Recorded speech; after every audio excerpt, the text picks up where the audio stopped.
आज हम शुरू करने जा रहे हैं किसी गिवन मैट्रिक्स का एडजॉइंट निकालना। How we can find out the adjoint of a matrix. Class 12th NCERT book exercise 4.4 का क्वेश्चन नंबर 2। तो स्टेप वाइज देखते रहिए। ये बहुत महत्वपूर्ण है, एक क्वेश्चन बहुत इंपॉर्टेंट है। तो आइए शुरू करते हैं। Adjoint of a matrix A, matrices की जिनका हम एडजॉइंट निकालने की कोशिश करेंगे। आप देख सकते हैं कि एक्सरसाइज 4.4 जो क्लास 12th की जो CBSE की बुक है, उसमें क्वेश्चन नंबर फर्स्ट का जो ये सेकंड है जिसमें एडजॉइंट निकालना है। जो फर्स्ट क्वेश्चन था वो 2/2 ऑर्डर का है। अगर आप 3/3 ऑर्डर का समझ लेंगे तो 2/2 ऑर्डर का निकालना बहुत आसान होगा। तो हमें क्या करना है, इस मैट्रिक्स का जो एक स्क्वायर मैट्रिक्स आप देख रहे हैं इसका एडजॉइंट निकालना है। तो एडजॉइंट निकालने के देखिए क्या करेंगे। गिवन मैट्रिक्स आपको A दिया गया है, तो सबसे पहले बड़ी बात है कि अगर हमको इसका एडजॉइंट निकालना है तो सबसे पहले हमको इसके माइनर्स निकालने होंगे। इस मैट्रिक्स के माइनर्स निकालेंगे। तो बात करते हैं माइनर्स की। M11 मतलब पहला माइनर आपका M11। तो M11 के आप क्या करेंगे, इस रो को और इस कॉलम को क्लोज करेंगे तो ये आपका माइनर्स का ही वाला होगा 3 5 एंड 0 1। सॉल्व करेंगे जाएगा आपका 3 1 जा 3 माइनस 0 इक्वल टू 3। ये इसका पहला माइनर आ गया।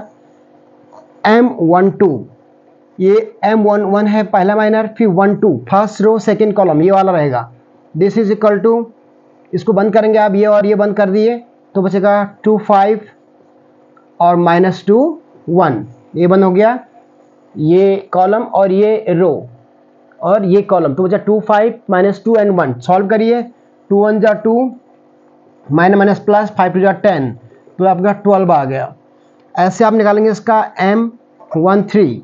तो M13 माइनर होगा इसका, देखिए ये थर्ड कॉलम और फर्स्ट रो बंद करेंगे तो 2 3 माइनस 2 0, 2 3 माइनस 2 0। सॉल्व करिए 0 प्लस 6, तो आपका हो गया 6। ऐसे आप सेकंड रो में चले जाइए M21, तो ये हो जाएगा आपका सेकेंड रो और फर्स्ट कॉलम, तो बचेगा माइनस 1 2 एंड 0 1। सॉल्व करिए माइनस 1। ऐसे आपका निकलेगा M22। M22 हो जाएगा आपका ये second column second row 1 2 minus 2 and 1। Solve करिए 1 प्लस 4 इक्वल है आपका 5। ऐसे आप निकालेंगे M23।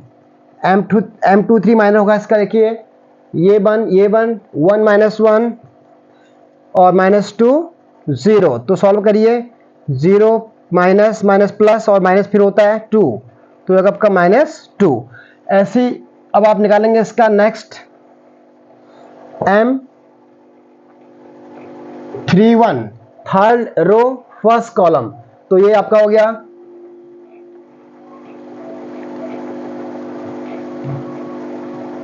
ये जगह आपका क्या third row first column, third row first column minus 1 2 0 1 sorry 3 5।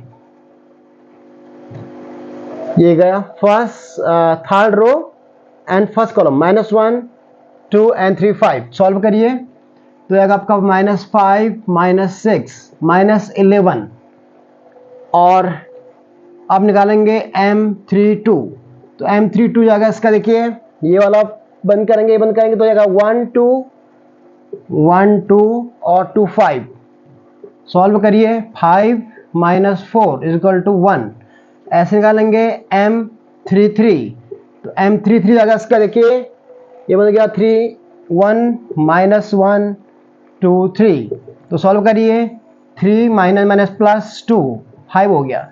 तो हमने सारे के सारे इसके माइनस निकाल दिए, 9 माइनस इसके निकल गए हैं, आप देख सकते हैं। अब इस माइनस के बाद हम क्या करेंगे, कोफैक्टर मैट्रिक्स होती है, ये हमने सब निकाले, इसको माइनर्स कहते हैं। आप जो माइनर्स है वही ये निकले, अब इसका कोफैक्टर निकालेंगे, कोफैक्टर मैट्रिक्स, जिसको C नाम से हम लिख लेते हैं, कोफैक्टर मैट्रिक्स। अब ध्यान देना, कोफैक्टर मैट्रिक्स के लिए क्या करेंगे, अगर हमारा I प्लस J अगर ये इवन आता है, इनका योग I और J को हम जोड़ेंगे, अगर इवन आता है तो आप पॉजिटिव साइन लेंगे, और I प्लस J अगर आपका ऑड आता है तो आप क्या लेंगे, नेगेटिव साइन लेंगे, ये आपको ध्यान रखना है। अब देखिए C11, अब जो कोफैक्टर मैट्रिक्स आप निकाल रहे हैं उसका जो M11 है, ये 1 और 1 2 मीन्स इवन आ रहा है, तो ये ऐसे ही रहेगा। तो 3, ये M11 हो गया। ऐसे 1 2, ये आपका 2 और 1 3, तो 12 है तो नेगेटिव जाएगा -12। ऐसे ये 4 है तो पॉजिटिव रहेगा 6। फिर 2 1 3 हो गया, नेगेटिव है तो पॉजिटिव रहेगा 1। 2 2 इवन है तो 5 पॉजिटिव रहेगा। और 2 3 2 और 3 5 होता है, ऑड नंबर है तो ये नेगेटिव जाएगा, तो ये नेगेटिव पहले से है तो पॉजिटिव जाएगा 2 जाएगा। और 3 और 1 4 एक इवन नंबर है तो -11 रहेगा। और 3 2 ऑड हो गया है 5, तो ये नेगेटिव हो जाएगा। और 3 3 इवन है तो ये आपका पॉजिटिव रहेगा। ये आपका कोफैक्टर आ गया। तो एडजॉइंट क्या होता है आपका, एडजॉइंट ऑफ ए होता है ट्रांसपोज ऑफ कोफैक्टर मैट्रिक्स सी। इस सी जो आपके कोफैक्टर मैट्रिक्स आपने निकाली है, इसका क्या कर दीजिए, ट्रांसपोज कर दीजिए। ट्रांसपोज का मतलब रो को कॉलम में या कॉलम को रो में कर दीजिए, तो आपका क्या निकल जाएगा, एडजॉइंट निकल गया है। यही हमको निकालना है। देखिए ध्यान से, तो हम क्या कर रहे हैं, या तो इस रो को आप कॉलम कर दिए, कॉलम को रो कर दिए, कैसे भी आप कन्वर्ट कर सकते हैं। मैं कॉलम को रो कर देता हूँ। 3 1 -11 -12 5 -1 6 2 एंड 5। तो आपने देखा कि जो ए मैट्रिक्स आपको दी गई थी उसका आपने क्या निकाला, यहाँ पर एडजॉइंट ए निकाला, वो आपका आ गया 3 1 -11 -12 5 -1 6 2 5। तो ऐसे करके आप जो पहला क्वेश्चन इसमें बन रहा है, इस प्रकार से किसी भी मैट्रिक्स दी मैट्रिक्स का आप कोफैक्टर निकाल सकते हैं। कोफैक्टर के बाद हम एडजॉइंट निकालेंगे। तो एडजॉइंट इस प्रकार से निकालेंगे। एडजॉइंट निकालने के बाद फिर अगला जो क्वेश्चन बनता है आपका इनवर्स निकालने का। तो इनवर्स के लिए जो फॉर्मूला बनेगा, अगर इसका मुझे इनवर्स निकालना होता तो मैं लिखता एडजॉइंट ए अपॉन डिटर्मिनेंट ए, ये फॉर्मूला निकालना है। अब मुझे क्या करना होगा, इस क्वेश्चन को आगे सॉल्व करने के लिए हमको इस ए का डिटर्मिनेंट निकालना होगा। उसमें हम इस एडजॉइंट में इस डिटर्मिनेंट से डिवाइड कर देंगे तो उसका निकल जाएगा, इस दी गई मैट्रिक्स का इनवर्स निकल जाएगा। अगले वीडियो में देखते रहिए कैसे हम इनवर्स निकालते हैं, बने रहिएगा। Thank you.